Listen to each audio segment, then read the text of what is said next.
यासीन और मैं हूँ नाइला भट्टी। शामिल करते हैं अब तक की अहम खबरें। नाजरीन, आइए आपको अल्लामा इकबाल टीचिंग अस्पताल सियालकोट लिए चलते हैं, जहां इस वक्त यंग डॉक्टर्स एसोसिएशन के सदर और एडिशनल जनरल सेक्रेटरी एक अहम प्रेस कॉन्फ्रेंस। अस्सलाम वालेकुम नाजरीन, मैं हूं आपका होस्ट जाहिद शरीफ। नाजरीन, जैसा कि आप जानते हैं कि अल्लामा इकबाल टीचिंग हॉस्पिटल में डॉक्टर्स की हड़ताल जारी है।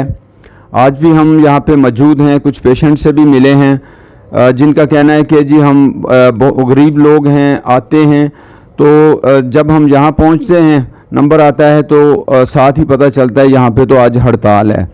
तो आज हमारे साथ यंग डॉक्टर एसोसिएशन के प्रेसिडेंट उमर फैज़ साहब मौजूद हैं और उनके साथ उनके जो बाकी ओहदेदारान हैं वो भी मौजूद हैं। तो आइए आज हम इनसे पूछते हैं कि ये हड़ताल के क्या मकासद हैं और ये हड़ताल कब तक चलेगी। अस्सलाम वालेकुम जी डॉक्टर साहब। जी अस्सलाम वालेकुम जी, मेरा नाम डॉक्टर उमर फैज़ है, मैं president young doctor association Sialkot से बिलोंग करता हूँ। अच्छा, पहली बात तो ये आपने सवाल पूछा कि ये हड़ताल कब तक जारी रहेगी, तो मैं आपको क्लियर करता चलूँ कि हमारा जो ग्रैंड हेल्थ अलायंस है वो पिछले 20 दिन से चेरिंग क्रॉस लाहौर में धरना दिए हुए है, जिसकी वजह यही है आउटसोर्सिंग जो हो रही है हमारे गवर्नमेंट के जो सारे हॉस्पिटल्स हैं उनकी, BHUs की, तहसील हेडक्वार्टर हॉस्पिटल्स की और TH RSCs की। तो उसमें अभी तक तो हमारा कोई मुज़ाकरात नहीं हुए गवर्नमेंट से, हम उसी चीज़ का इंतज़ार कर रहे हैं। जब ही हमारा कोई इनसे मुज़ाकरात हो जाएंगे तो तब हम जो है वो आगे इनसे, अगर हमारी सारी डिमांड्स पूरी हो जाती हैं तो हम उन पर दोबारा OPD से वापस ओपन कर देंगे। दूसरा बात यह है कि ये हमारे मरीज़ को ज़लीलो ख्वार उस तरह से नहीं हो रहे, क्योंकि हम 10 बजे तक OPDs चलती रहती हैं।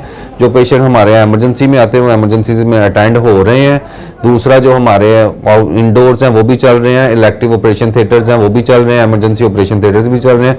जो थोड़े बहुत मरीज़ एमरजेंसी की कंडीशन में OPDs में होते हैं वो भी सारे हमारे क्लियर हो रहे हैं, चेकअप हो रहा है उनका। अब मरीज़ उस तरह से DSLR रूम हमारा चल रहा है, गायनी के सारे प्रोसीजर्स हो रहे हैं, ठीक है। लिहाजा OPD मरीज़ उस तरह से हम मरीज़ों को ज़लीलो ख्वार, लेकिन अगर यही मरीज़ों को पता चल जाए कि हम हड़ताल कर क्यों रहेंगे तो वो भी हमारे साथ ही बैठेंगे। उसकी वजह ये है कि ये कल को इसी मरीज़ को जब 500 की पर्ची और 1000 की पर्ची बनानी पड़ेगी तो इन्हीं के लिए मसला होगा। और ये जो मेडिसिन ज़्यादा प्राइवेटाइजेशन के बाद ये मेडिसिन जब इन्हें खरीदनी पड़ेगी तो इन्हीं के लिए और ऑपरेशन थिएटर के लिए, मतलब सर्जरी के लिए भी पे करना पड़ेगा, तो इनको मसला होगा मरीज़ों को। ये बेसिकली उनके लिए ही हम सारा कुछ कर रहे हैं।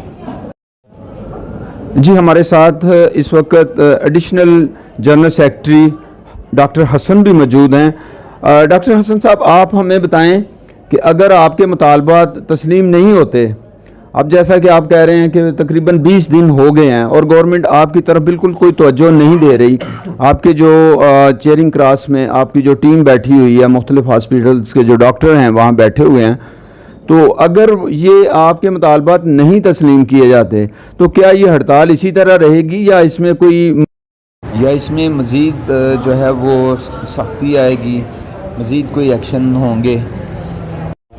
जी अस्सलाम वालेकुम। सबसे पहले तो जैसे डॉक्टर उमर ने बताया कि वजूहात क्या हैं ये सारी स्ट्राइक करने की और ये सब कुछ, अभी आपके सवाल का जवाब देते हुए मैं ये कहना चाहता हूँ कि अभी तक हमने सिर्फ OPDs आउटडोर क्लोज किए हुए हैं, ठीक है। लेकिन अगर हमारी गवर्नमेंट पंजाब के साथ टेबल टॉक नहीं होती तो इसका जो दायरा है ना वो एक्सटेंड होता जाएगा। इसके बाद फिर एमरजेंसीज, इंडोर और वार्ड वगैरह भी हमारे जो है ना लाइन में है कि वो उसको भी हम बंद करेंगे जब गवर्नमेंट पंजाब, वज़ीर आला पंजाब टेबल टॉक नहीं करती। तो इसलिए चाहिए, हुकूमत पंजाब को चाहिए कि होश के नाम ले और टेबल टॉक करे और उसके मुताबिक जो भी हो टेबल टॉक के बाद डिसीजन उस पर अमल किया जाएगा।